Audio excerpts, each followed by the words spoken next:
We have been talking about energy independence for decades. Since Richard Nixon, we've been talking about it every year. President gets up and in his State of the Union address says, we are going to free ourselves from dependence from foreign oil. You know what's happened since 1973? Oil imports, no, something's happened. Oil imports have gone up. Gas prices have gone up. Profits of ExxonMobil have gone up. We know that the status quo in Washington just won't do. Not this time. Not this year. We can't keep playing the same Washington game with the same Washington players and somehow expect a different result, because it's a game that ordinary Americans are losing.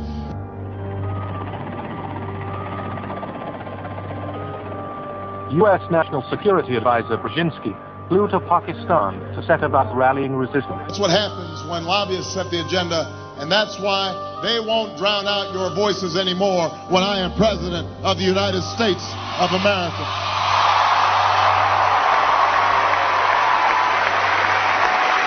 The way we're going to win over the long term is not just militarily. We've got to win over hearts and minds, and what that means is we've got to invest in countries that have no educational infrastructure, have no means for young people to get ahead. We've got to give them a stake in creating the kind of world order that I think all of us would like to see. On the Afghan border near the Khyber Pass, he urged the soldiers of God to redouble their efforts. We know of their deep belief in God, and we are confident that their struggle will succeed.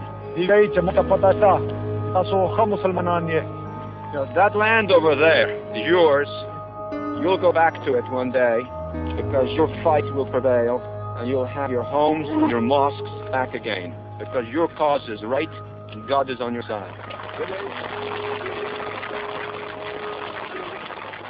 The purpose of coordinating with the Pakistanis will be to make the Soviets bleed for as long as is possible. Let's go to the current race for president.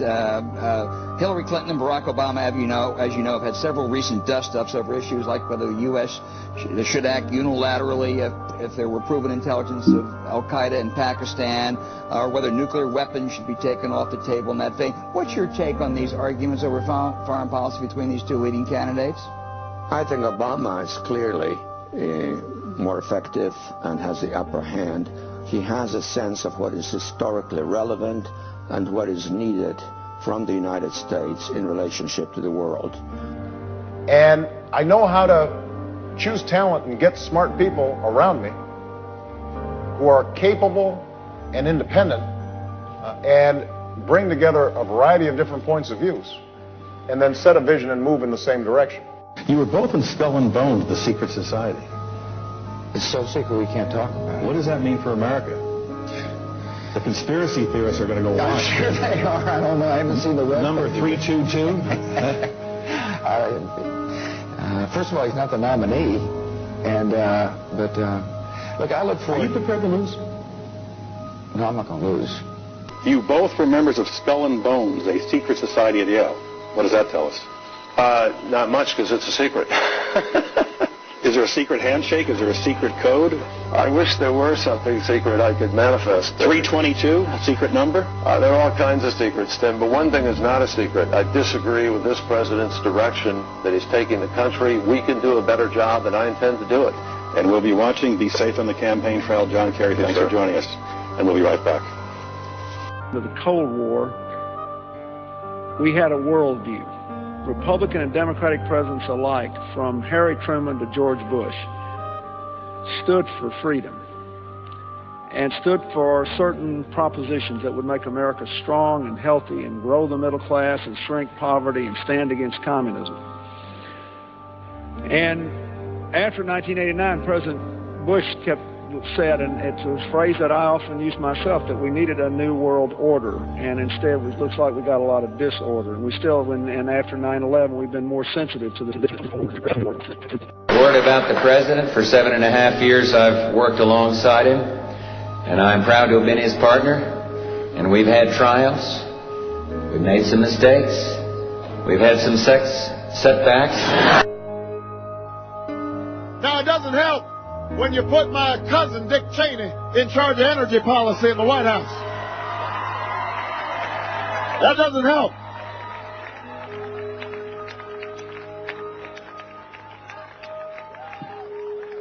We've been hiding that for a long time.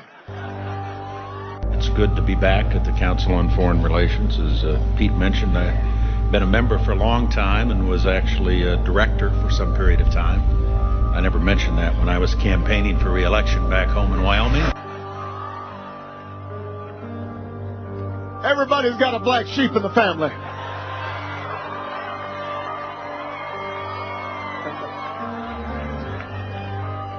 Have taken that one step farther, saying the Obama campaign seems dangerously close to becoming a cult of personality.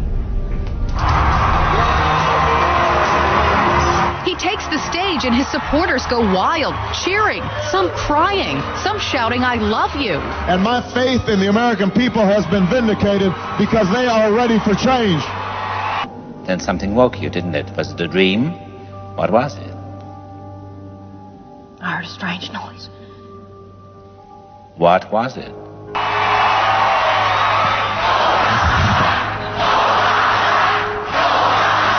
Many political observers say they've never seen anything like it. Thousands wait in line to see him. And it seems with every speech, they always latch on to Obama's 3 favorite words. Yes, we can. What did you see, Clarice? What did you see?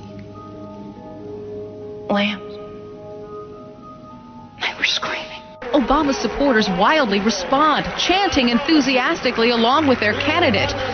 But it's a scene some increasingly find not inspirational, but creepy.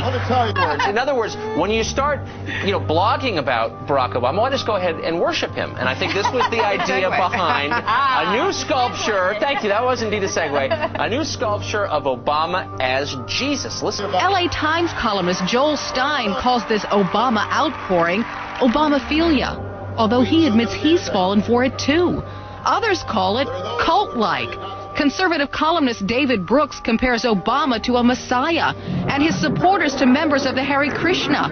Obama does talk policy, but Berkeley's George Lakoff says at this moment in time, Democrats want something different. Yes, we can may sound empty, but Lakoff says voters understand it intuitively.